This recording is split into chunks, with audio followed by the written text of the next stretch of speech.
My half-sister I barely knew, transferred to my college and demanded I ditch my BFF roommate for her. When I refused, she started making my life hell, making wildly inappropriate jokes about my heritage. Hey everyone, I'm kind of new to posting here, but I'm really struggling with something and could use some outside perspective. I'm Molly, 18F, a sophomore at Midwest College. This semester, my half-sister Mandy, also 18F, transferred here, and it's turned into a complete nightmare. So the backstory is a bit weird. My dad had me and Mandy with two different women around the same time. Yeah, I know, it's complicated. Growing up, I barely knew Mandy existed, let alone knew her. Our paths crossed maybe 3 or 4 times total, usually during incredibly awkward, forced visits to our dad's place during summer breaks, or the occasional holiday weekend when scheduling planets aligned just wrong. I remember one specific 4th of July picnic when we were maybe 7 or 8. We sat on opposite ends of a picnic blanket, didn't say a word to each other, and mostly just interacted with our respective moms who were trying way too hard to be civil. Another time, maybe when we were 10, we were both at dad's for a weekend. He tried to get us to play a board game, but it devolved into stony silence after about 5 minutes. He mostly just seemed relieved when our moms picked us up. The last time I actually laid eyes on her before this whole college situation was probably in 7th grade. We were at dad's again, briefly. I remember thinking her clothes were kind of weird and she spent the whole time texting on a flip phone. We exchanged maybe 10 words total. She was just not really a factor in my life. A name associated with my dad's messy past, but not someone I considered family in any real sense. Fast forward to last fall, maybe October. I was deep into midterms, juggling classes, my part-time library job, and hanging out with my friends. My life here was good. I'd found my footing freshman year, made some really close friends like my roommate Sarah, got involved in the photography club, and generally felt like I was building my own independent life. Then out of the blue, I get a Facebook friend request and a message. It's Mandy. I honestly almost didn't recognize her profile picture. The message was surprisingly cheerful, saying she'd found me. How crazy is that? And oh, by the way, she got accepted as a transfer student to Midwest College and would be starting in the spring semester. My initial reaction was mixed. Surprise, mostly. A weird flicker of curiosity. Maybe a tiny bit of dread I didn't want to acknowledge. I mean, we share a father. Maybe this was a chance to, I don't know, connect? See if there was anything there? I definitely didn't feel any deep sisterly bond, but I figured, okay, she's coming here anyway. Might as well be civil. Maybe we could grab coffee sometimes, be friendly acquaintances. I messaged her back, something polite like, wow, small world, congrats on transferring. Let me know when you get to campus. Maybe we can hang out sometime. That's when things immediately got weird. Her reply came back almost instantly. It wasn't just excitement about transferring. It was this intense, immediate assumption of closeness. She started talking about how great it would be, how we could finally really be sisters, how we could hang out all the time. And then the kicker, OMG, we should totally be roommates. It would be perfect. I blinked at my screen. Roommates? I already had a roommate, Sarah, who is one of my best friends. We'd signed our housing contract for the year back in the spring. I explained this to Mandy gently. Hey, that sounds fun, but I'm actually already living with my friend Sarah in the dorms. We signed up together last year. But hey, they have a specific wing in Pearson Hall just for transfer students. It's supposed to be really good for meeting people in the same boat. You should definitely check that out. She completely ignored the suggestion about the transfer wing. Her replies became insistent. Oh, come on, Molly. Just tell Sarah your plans changed. It's not a big deal. Family first, right? Imagine how much fun we'd have living together. We could decorate the room, stay up late talking. It would be like we grew up together. I tried explaining again that it wasn't that simple, that Sarah was my friend and I wouldn't just ditch her, and that housing contracts were binding. Mandy wouldn't let it go. She kept pushing, sending multiple messages a day, painting this picture of a perfect sisterly roommate experience, making me feel guilty for not immediately agreeing. It felt like she was trying to bulldoze her way into my life. It got so uncomfortable and annoying that I eventually just stopped responding to the messages about housing. I figured she'd get the hint and sign up for her own room. I tried to steer the conversation to other things, like what classes she was taking, but she'd always circle back to the roommate thing. It left a really bad taste in my mouth before she even arrived. So, winter break happened. I stayed on campus for most of it because I was taking an intensive 3-week marine biology course. Random, I know, but it fulfilled a science credit and looked interesting. It meant the campus was pretty dead, mostly just athletes training, international students, and a few people like me taking winter session classes. Mandy, it turned out, was arriving almost 2 weeks before the official spring semester start date for transfer student orientation. She messaged me saying she was coming early and wanted to hang out as soon as she got there. Again, I tried to be reasonable. Okay, cool. Orientation week can be pretty busy, and I'll still have my class finishing up, but maybe we can grab coffee or something when we both have a free moment. I envisioned maybe 1 or 2 casual meetups during that orientation period. Nope. The day she arrived, my phone started blowing up. She wanted to meet immediately. I was literally in my marine bio lab, dissecting a squid. Glamorous. I know. I texted back, sorry, in lab right now, can't talk. 5 minutes later, another text. Lab finished yet? Where can I meet you? I explained I had class until 4 p.m. Then she suggested meeting right after, but that was when her first orientation welcome session was scheduled. I told her she should definitely go to that, meet other transfer students, get important info. Her response? Orientation stuff is probably boring anyway. I'd rather hang out with my sister. This pattern continued all week. She'd text me during my class times, wanting to meet up. She'd text me during her scheduled orientation events, complaining they were lame and asking what I was doing. She seemed to have zero interest in actually participating in the orientation designed to help her acclimate and meet peers. It was like her entire focus was latching onto me. When I'd gently refuse, saying saying I was busy with class or homework, or that she should really attend her orientation sessions, she'd get genuinely upset. Not just disappointed, but huffy. Texts like, fine, or guess you're too busy for me, or why won't you just tell me exactly what you're doing that's so important? I found myself constantly justifying my schedule to someone I barely knew. It was exhausting. I kept telling her we'd have the whole semester, that we could hang out when things calmed down, but she just couldn't seem to accept that I had existing commitments and wasn't available 24/7 at her beck and call. I started dreading the notification sound from my phone. I remember sitting in the library trying to study for my marine bio final and getting 3 texts in a row from her asking if I could leave the library to come meet her at the student union because she was bored. I finally texted back, a bit more firmly, Mandy, I need to study for my final, and you have an orientation event about campus resources right now. We can try to connect later in the week when we're both actually free. She replied with a thumbs down emoji. That was it. The spring semester officially started last week, and it's only gotten worse. The clinginess is off the charts. She seems to think that because we share DNA, we should be instant best friends and spend all our free time together. If I mention I'm going to grab lunch with Sarah or heading to a photography club meeting, she either invites herself along or gets visibly pouty and demands to know why she can't come or why I didn't invite her first. She doesn't seem to grasp the concept of having separate friends or activities. She needs constant validation and explanation. If I say I can't hang out, I'm busy isn't enough. She needs to know exactly what I'm doing, who I'm with, and why it's more important than spending time with her. It feels like I'm being interrogated. I've started being vague, just saying stuff to do, but that seems to make her suspicious. Then came the half-sister incident. We were in the campus coffee shop, Common Grounds, grabbing coffee between classes. I ran into Liam, a guy from my psych class, and his friend. Liam knew I had a sister, but had never met her, because again, I barely knew her myself. So, I introduced her. Hey Liam, this is Mandy, my half-sister. Mandy, this is Liam. I said half-sister completely factually. It wasn't meant as an insult at all. Honestly, calling her my sister felt weirder, because it implies a closeness and shared history we just don't have. Given that many of my friends didn't even know of her existence until a few weeks ago, saying half-sister felt like the most accurate and least confusing way to explain the connection without launching into the whole complicated family history. Mandy lost her mind. Right there in the middle of Common Grounds during the busy 11 a.m. rush. Her face crumpled and she practically yelled, half-sister? Why would you say that? It sounds like you're calling me half a person. She was loud enough that people at nearby tables turned to look. I was mortified. Liam and his friend looked incredibly uncomfortable. I tried to quietly explain, Mandy, no, that's not what it means. It's just the term for. But she cut me off, tears welling up. It's degrading. Why can't you just call me your sister? Are you ashamed of me? She then turned dramatically and stormed out of the coffee shop, leaving me standing there beet red with Liam awkwardly saying,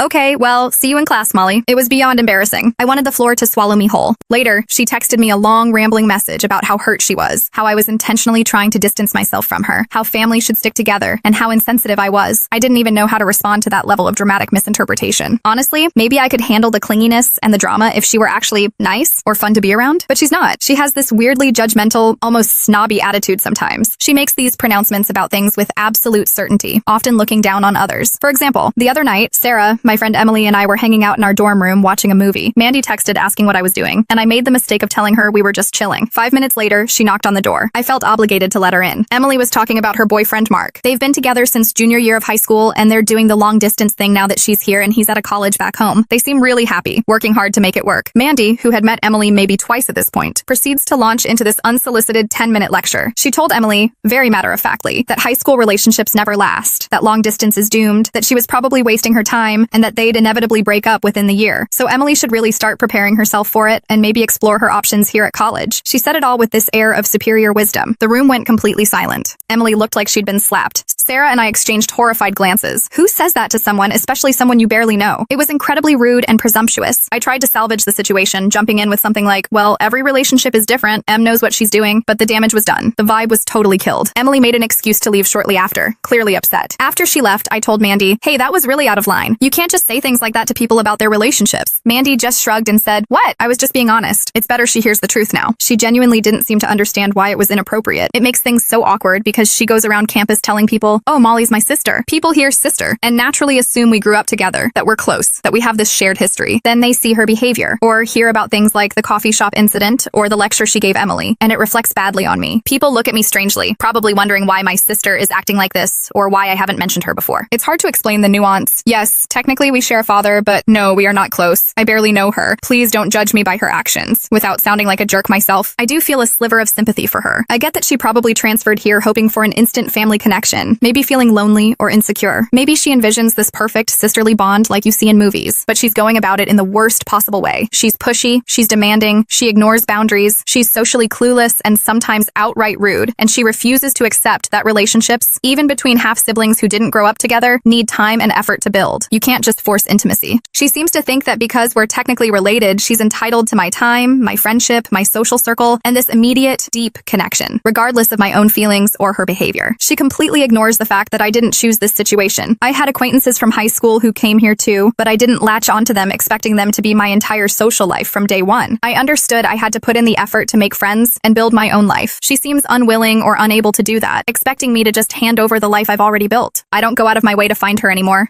If I see her across the quad, I might give a quick wave and keep walking. But she actively seeks me out. She's not in any of my classes, thank God, but she has, on more than one occasion, just happened to show up in the dining hall right when I'm eating with Sarah, or lingered outside my English class waiting for me to come out. It feels like being stalked, almost. It's not even that I want nothing to do with her. If she could just dial it back, like 90%, be respectful, maybe try making some other friends, and approach getting to know me like you'd approach getting to know any new person. Maybe something could develop over time. But this intense, entitled, boundary-stomping behavior is pushing me away fast. She wants the benefits of a lifelong sisterly bond without putting in any of the work or showing any basic social grace or respect for my autonomy. I feel like I'm walking on eggshells, constantly trying to manage her expectations and reactions, and it's incredibly draining. It's starting to affect my friendships. Emily has definitely been avoiding me a bit since the boyfriend lecture. And my general peace of mind. I dread seeing her name pop up on my phone or running into her on campus. How do I handle this? How do I get her to back off and understand that this isn't working, without causing another massive public meltdown or completely destroying any chance, however slim, of maybe having some kind of civil relationship someday? I feel trapped. Update 1. Wow, okay, first off, thank you all so much for the comments and advice on my original post. It was actually really validating to hear that I wasn't crazy for feeling overwhelmed and that her behavior wasn't normal or acceptable. Reading through your suggestions, the overwhelming consensus was that I needed to have a direct, honest conversation with Mandy about boundaries and expectations. A lot of you pointed out that avoiding the issue or just hoping she'd magically change wasn't going to work. So, I took a deep breath and decided to do it. It took me a few days to work up the nerve. I kept replaying potential scenarios in my head. Her crying, her yelling, her storming off again. I finally texted her asking if we could talk sometime soon, just the two of us. She immediately replied, "Sure. When? Where? Can we get lunch?" I suggested meeting at a relatively quiet campus spot, one of the outdoor seating areas near the arts building, figuring neutral ground and open air might be less confrontational than my dorm room or a crowded coffee shop. We met up yesterday afternoon. It was awkward from the start. She arrived looking expectant, almost bubbly, like she thought this was just another casual hangout. I, on the other hand, felt like I had a lead weight in my stomach. I tried to start gently. I told her I was glad she transferred here and that I was open to the idea of getting to know her better and potentially building a friendship. I made sure to emphasize the word friendship and getting to know each other. Then came the hard part. I explained as calmly and kindly as I could that her expectations seemed a bit unrealistic given our history, or lack thereof. I said things like, "Mandy, we have to remember that we didn't grow up together. We barely know each other, really. We can't just jump into acting like sisters who have shared their whole lives. That kind of relationship takes time to build." I told her that her constant need to hang out was putting a lot of pressure on me, especially since I already had established routines, friendships, and commitments with school and my job. I explained that when I needed space or was busy, it wasn't a personal rejection of her, it was just reality. I specifically brought up the roommate situation again, explaining that trying to force me to ditch Sarah wasn't fair to anyone and set a bad tone from the beginning. I also mentioned how introducing her as my half-sister wasn't meant to be hurtful, but rather factual given our limited connection, and that her reaction in the coffee shop was really difficult for me. I tried to frame it less as an accusation and more as explaining my perspective and feelings. I also gently suggested that it would be really healthy for her to focus on making other friends too, especially through transfer student events or clubs that interest her. I said something like, "It's never a good idea to put all your social eggs in one basket, you know? College is a great chance to meet lots of different people." I emphasized that I was willing to hang out sometimes, but it needed to be more balanced and less pressured. We needed to start slow, like any two people getting to know each other. To my surprise, she didn't immediately explode. She listened, looking kind of thoughtful, maybe a little crestfallen. She nodded along to some parts. She said she understood, that maybe she had come on a bit strong. She apologized for making me feel pressured, and for the scene at Common Grounds, saying she was just really excited about finally having a sister around and got carried away. She even acknowledged that maybe trying to force the roommate thing wasn't cool. She seemed receptive, reasonable even. I felt a huge wave of relief. Maybe I'd misjudged her. Maybe she just needed someone to spell it out clearly? I ended the conversation by saying I was genuinely happy to try and build something, but we had to take it slow and respect each other's space and boundaries. I suggested maybe she could join me and some friends for a casual movie night later in the week, as a low-pressure way to hang out. She readily agreed, seeming genuinely pleased. I left that conversation feeling cautiously optimistic. Like, okay, maybe this can work. Maybe we just needed to clear the air. I felt lighter than I had in weeks. I texted Sarah later and told her about the conversation, and she was cautiously optimistic too, though maybe a bit more skeptical than I was, given her own awkward experiences with Mandy. Still, it felt like a step in the right direction. Fingers crossed this truce actually holds, and she takes the feedback to heart. Thanks again, everyone. I'll update again if anything significant happens. Update 2. Okay, remember that cautious optimism I mentioned in my last update? Scratch that. Completely. Obliterate it. It didn't just crash and burn, it went down in a spectacular, cringe-inducing, argumentative dumpster fire. So, after our talk, things seemed okay for a few days. Mandy actually seemed to back off a little. She texted less frequently, and when she did, it wasn't demanding my immediate attention. I thought, wow, maybe she actually listened. Based on that, I followed through on my suggestion and invited her to hang out with me and some friends. It wasn't a big party, just a casual get-together in Sarah's and my dorm room on Friday night. We were planning to order pizza, watch a cheesy horror movie, just chill. Besides me and Sarah, our friends Emily, yes, the one Mandy lectured about her boyfriend, and Liam, from my psych class, who witnessed the coffee shop meltdown, were there. Maybe not the best audience given their previous encounters with Mandy, but they're my main friend group, and I figured keeping it casual and familiar was the way to go. Mandy arrived right on time, bringing a bag of slightly stale-looking cookies as a peace offering, which was a gesture, I guess. For the first hour or so, things were okay-ish. Awkward, but okay. Mandy was quieter than usual, mostly listening to the conversation. Liam was talking about a funny incident in his history lecture. Emily was cautiously friendly, but kept her distance, and Sarah and I were trying to keep the conversation flowing. Mandy chimed in a couple of times with comments that were slightly off-topic but not overtly offensive. The pizza arrived. We put on the movie, Sharktopus vs. Terracuta, a cinematic masterpiece, I know, and things seemed relatively normal. Then came the incident. Sarah and I are both Jewish. Not super religious, more culturally Jewish, but it's part of our background and identity. During a particularly ridiculous scene in the movie, Sarah made a joke, something self-deprecating about how her own mother would probably react to the situation with a classic Jewish mother guilt trip. I laughed and added another related joke, playing off the stereotype in a way that, between us, felt familiar and funny because we share that background. It was lighthearted insider humor. We weren't making fun of Jewish people. We were making fun of specific cultural tropes from within that culture. Suddenly, Mandy decides to join in. Now, Mandy is not Jewish. Not even remotely. Her mom is Irish Catholic. Our dad is vaguely Protestant agnostic. She has zero connection to Jewish culture or identity, beyond, knowing me for a few weeks. But she starts making Jewish jokes. And they weren't just unfunny. They quickly crossed the line into uncomfortable and then downright offensive territory. They weren't clever plays on stereotypes. They were just stereotypes. She started making comments about money, about noses, about complaining, things that sounded less like lighthearted teasing, and more like something you'd hear from an actual anti-Semite. The mood in the room plummeted instantly. Sarah's smile froze. Liam looked down at his pizza. Emily suddenly became fascinated by a loose thread on her jeans. I felt my stomach clench. It was incredibly awkward. Mandy seemed oblivious, laughing at her own jokes, maybe thinking she was bonding with me and Sarah by joining in. There was this horrible, heavy silence after her last comment, which was something particularly bad about lawyers. I finally just said, really quietly, "Okay, let's maybe change the subject." I glanced at Sarah, who looked genuinely upset and uncomfortable. The rest of the movie night was strained and awkward.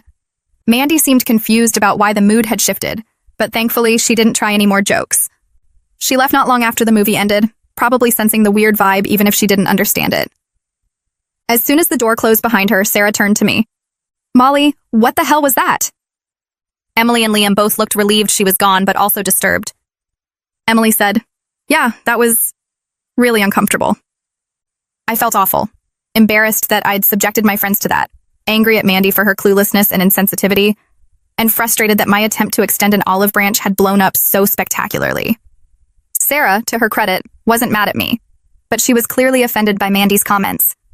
She said, I don't know if she was trying to be funny or if she actually thinks those things. But either way, it was not okay. I knew I had to talk to Mandy about it. I couldn't just let it slide. This wasn't just about her being clingy anymore. This was about her being actively offensive. I waited until the next day, giving myself some time to cool off so I wouldn't just yell at her. I texted her and asked if she could meet me, saying I needed to talk about something from the movie night. We ended up meeting outside the student union.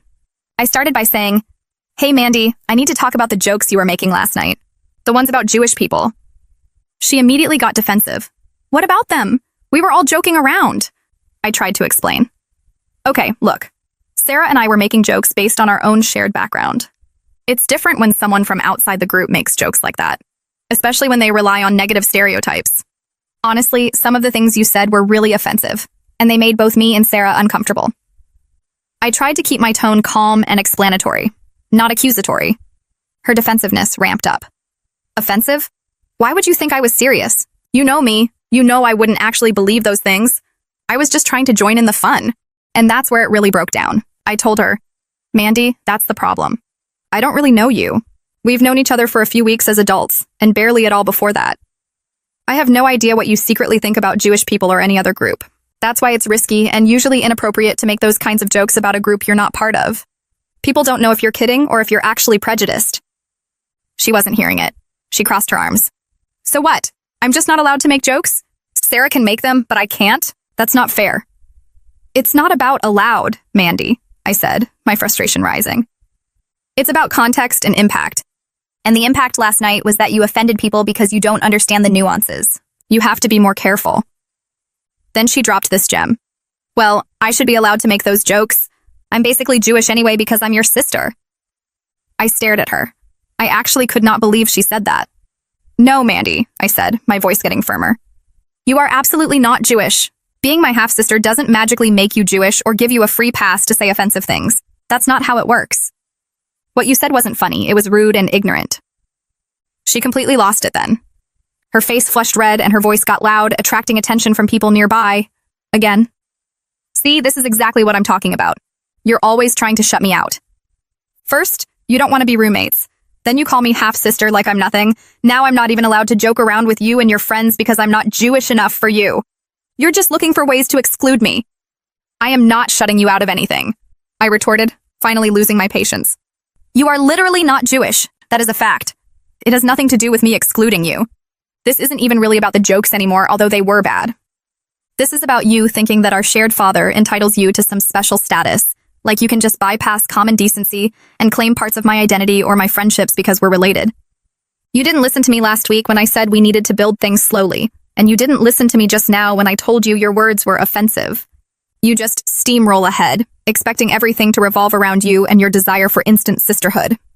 She looked genuinely stunned for a second, then her expression hardened. "You know what, Molly? Forget it. You're clearly just embarrassed by me and don't want me in your perfect little life. Fine. You won't have to worry about your embarrassing half-sister anymore." And with that, she turned around and stormed off, practically running across the lawn. I stood there for a minute, shaking slightly, a mixture of anger, frustration, and weirdly, a little bit of sadness washing over me. Later that evening, I noticed she had unfriended and blocked me on Facebook. I guess she really meant it. So, yeah, that's the end of that saga, I suppose. Part of me is immensely relieved. I don't have to deal with the constant clinginess, the demands, the awkwardness, the public scenes anymore. Life will be much less stressful without having to manage her. But another, smaller part of me feels kind of sad that it went down this way. Maybe in some alternate universe, we could have figured out how to have some kind of positive relationship. But she clearly has a lot of issues. Insecurity, entitlement, a complete lack of social awareness, maybe some unresolved stuff about our dad, that are way above my pay grade. Like some of you said, I can't be her therapist or her instant family. I did try to set boundaries and communicate. She refused to listen or respect them. It sucks that it ended so dramatically, especially over something as stupid as offensive jokes at a movie night. But honestly, the jokes were just the catalyst. The real issue was her fundamental misunderstanding of relationships and boundaries, and her insistence on forcing a connection that wasn't there. Anyway, thanks again for listening and for the advice earlier. It was worth trying the direct conversation, even if it ultimately led to this explosion. At least now I know I did what I could, and I can move on without feeling guilty. It's just, A really weird and unfortunate situation all around.